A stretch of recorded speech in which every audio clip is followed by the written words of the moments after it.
अंग्रेज हमसे खरबों की जायदाद ले गए और बदले में हमें लाख कब्र दे गए। वैसे तो इस ग्रह पर सभी प्रजातियां जानवर हैं, जिनमें मनुष्य भी शामिल है। फर्क सिर्फ इतना है कि इंसान कपड़े पहनता है। प्रकृति में इंसानों के अलावा कोई राक्षस नहीं है। मनुष्य तब तक हर चीज का उपयोग करता है जब तक कुछ भी नहीं बचता। इंसानों से कुछ भी सुरक्षित नहीं है, यहाँ तक कि बाघ और हाथी भी नहीं। आज देश को आज़ाद हुए लगभग 77 साल हो गए हैं, लेकिन आज भी युवा जागरूक नहीं है। आज भी युवा कोहिनूर अपने पास मान रहा है, लेकिन ऐसे कुछ लोग अभी भी जिंदा हैं जो इस पृथ्वी को आने वाली जनरेशन्स के लिए बचाना चाहते हैं। ऐसे ही कुछ युवाओं की टोली है युवा हर भारत संघ। और भाई शेर साहब क्या सीन है इंस्टाग्राम हैंडल का? मैं तो सोच रहा हूँ कि पेड़ों के साथ फोटो वोटो खिंचा लेते, कहीं हमने उगाया। ये है अवनीश और सिद्धार्थ, पार्टी के जनरल सेक्रेटरी और वाइस प्रेसिडेंट। एक कैंपेन चला लेते हैं, जितने लोग फॉलोअर्स लेकर आएंगे उतने अपन पेड़ लगा देंगे। क्या बोलते हो? ये भी हाँ, वैसे भी वातावरण पे तो कोई असर पड़ना नहीं है। सही बात है। और ये हमारी पार्टी के भोले चेहरे, आई मीन दिव्यन और प्रवीण।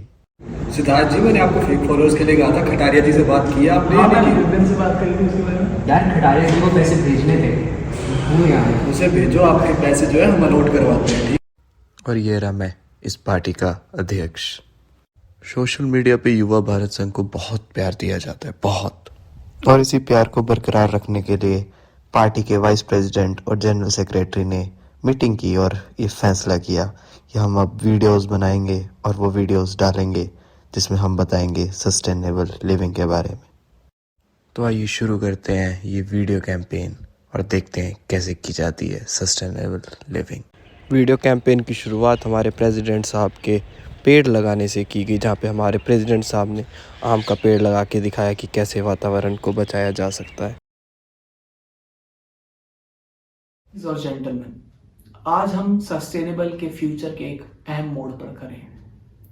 जो खाना हम अपनी प्लेट में खाने वाले हैं, जिन मेथड से हम अपनी क्रॉप्स ग्रो करते हैं, जो चॉइसेस हम डिनर में खाने वाले हैं, ये ना ही हमें हेल्दियर बनाता है बल्कि पूरे प्लेनेट के लिए एक अहम पार्ट है।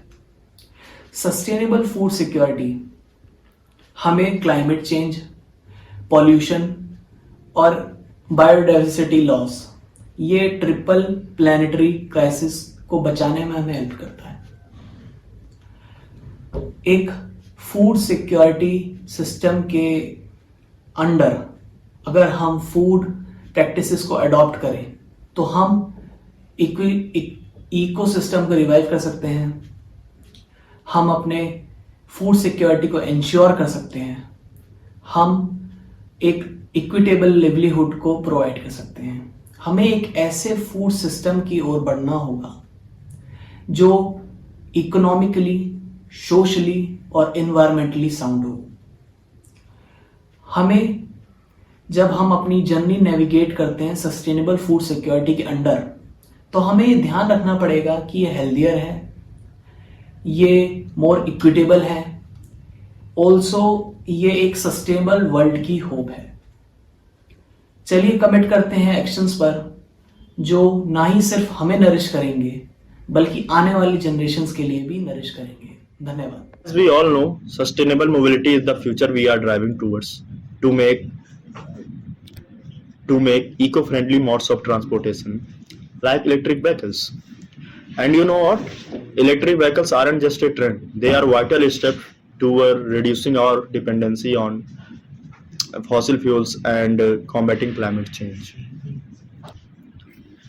And I remember one of very famous politicians said that sustainable mobility isn't about just saving the planet, but it's about creating healthier, more level cities for everyone. So let's make this journey count towards a cleaner, greener tomorrow. चलिए बात करते हैं circular economy और energy efficiency के बारे में। तो circular economy क्या है?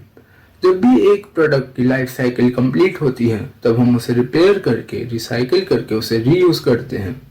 इससे प्रोडक्ट की मैक्सिमम यूटिलाइजेशन होती है। हम उसे एक नया डिज़ाइन देके और लंबे समय तक चलाते हैं। इससे वेस्टेज की एलिमिनेशन होती है और साथ ही साथ हम उसे इकोनॉमिकली दोबारा रिसाइकिल कर पाते हैं। अब बात करते हैं एनर्जी एफिशिएंसी के बारे में। तो हम सबको पता ही है कि हमें इलेक्ट्रिसिटी सेव करनी चाहिए और उसे रिस्पॉन्सिबली यूज करना चाहिए, बट हमें एक स्मॉल स्टेप्स लेने होंगे। हम सोलर एनर्जी को हार्वेस्ट करने के लिए सोलर पैनल्स लगवा सकते हैं। हमें वो अप्लायंसेस को रिप्लेस करना होगा जो ज़्यादा एनर्जी कंज्यूम करते हैं, और साथ ही हमें ये भी ध्यान रखना होगा जो भी स्विचेस, फैंस और अप्लायंसेस ऑन और यूज नहीं हो रहे उन्हें बंद कीजिए। In this modern era, it is not as simple as saying useless plastics, as from the bottles we drink water from to the laptops we work on, and even the camera that I'm recording this video from are all made from plastics. We are all humans at the end of the day, and this is not the Stone Age where we are all living under a rock. The use of plastics is unavoidable. So what we can't control, we must limit and recycle so that the burden of unrecycled plastics like Kim Kardashian does not affect our future generations. देखो, बोलना भी आसान है और सुनना भी आसान है, लेकिन अब अगर हमने इस पे काम नहीं किया तो आने वाली जनरेशन्स को बहुत ज़्यादा सफ़र करना पड़ेगा। जैसे कि इस पूरे वीडियो में हमने आपसे शेयर किए कुछ ऐसे पॉइंट्स जिसमें कुछ खाने की बात हुई, मोबिलिटी की बात हुई। अगर हम उसको अभी से इम्प्लीमेंट करना शुरू कर दें तो हमारे लिए और हमारी फ्यूचर जनरेशन्स के लिए काफ़ी ज़्यादा प्रॉफिटेबल होने वाला है। अगर आप अभी भी देखोगे तो अभी की अगर हम रिपोर्ट्स देखें तो अभी से क्लाइमेट ने हमें इतना ज़्यादा परेशान कर रखा है, तो सोचो आने वाले 10-15 साल में या आने वाले 20-30 साल में हमारा क्या हाल होने वाला है। जहाँ पे हम बात करते हैं कि हम एडवांस हो रहे हैं टेक्नोलॉजी में, वहीं पे हम क्लाइमेट के साथ बहुत ज़्यादा खिलवाड़ कर रहे हैं। हमें हर बार ये बात सोच के कोई काम करना चाहिए कि हमारे उससे क्लाइमेट या हमारे इन्वायरमेंट को कोई परेशानी नहीं होनी चाहिए। वीडियो की स्टार्टिंग में मैंने बोला था कि इंसान से बड़ा कोई मॉन्स्टर नहीं, और ये बात बिल्कुल सही है, क्योंकि जिस हिसाब से ये पेड़ मरते जा रहे हैं, जिस हिसाब से हम आगे बढ़ते जा रहे हैं, हम सारे नेचर के साथ खिलवाड़ करते जा रहे हैं। कुछ नहीं करना है, बस 4-5 चीज़ों को ध्यान रखना है कि अगर आप जैसे दिव्या ने भी वीडियो में बोला था कि हम नहीं चेंज कर सकते, हम प्लास्टिक को नहीं रोक सकते, अब वो आ चुका है तो हम नहीं रोक सकते, लेकिन हम उसे लिमिट कर सकते हैं। उसी तरह अगर आपको कहीं पे ट्रैवल करना है तो उसके लिए हम बाइक्स और अपनी व्हीकल्स का ना यूज़ करके हम बस, मेट्रो और इन सब का यूज़ कर सकते हैं।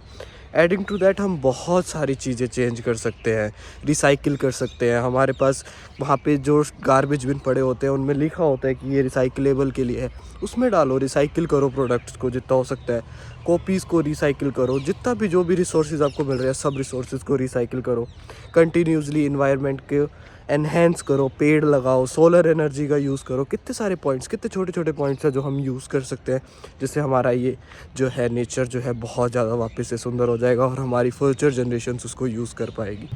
इसी के साथ हम ये वीडियो एंड करते हैं, और आई होप कि आप सबको ये चीज़ें समझ आ गई होंगी कि कैसे हमें अभी से हमारे पृथ्वी को बचाना है। हमें सिर्फ भारत को नहीं, हमें पूरी पृथ्वी को बचाना है, और ये छोटे छोटे स्टेप्स अगर हम युवा लेंगे तो ही हम आगे काम कर पाएंगे। 1 मिनट रुकिएगा, कॉल आ रहा है मुझे किसी का। हेलो, अरे नहीं बेबी, अरे वो अरे आप कोई हो मेरे कोहिनूर। अरे वो तो मैं उस लड़की से कोहिनूर के चावल मांग रहा था। ओह अरे नहीं, रुके। कल रात आया मेरे घर एक चोर।